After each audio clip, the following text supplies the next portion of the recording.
Hi, welcome to Custom Thread Art, how to use Grab and Go HTV. First, you're going to weed out all the white around the HTV design. It comes on this plastic carrier sheet.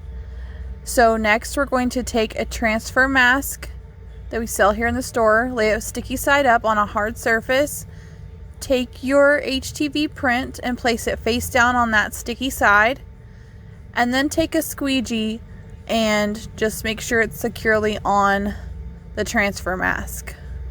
Then you're going to take this plastic backing off, carefully peeling it up, making sure that the design adheres to the transfer mask. And then we're just going to find center on our design just to help us align it on the shirt.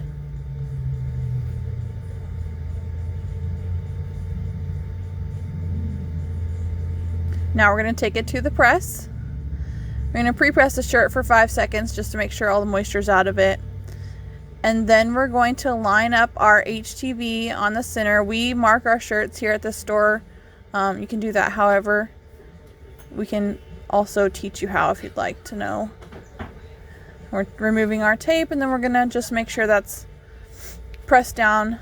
We're going to put a piece of Teflon. If you don't have a Teflon, parchment paper will work. And then we're going to slide the heat press and press it at 305 degrees Fahrenheit for 15 seconds. And our our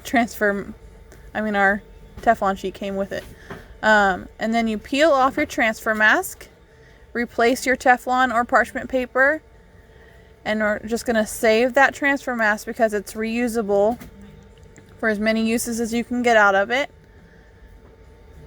And then we're going to repress the shirt one more time at 5 seconds, at 305 degrees for 5 seconds.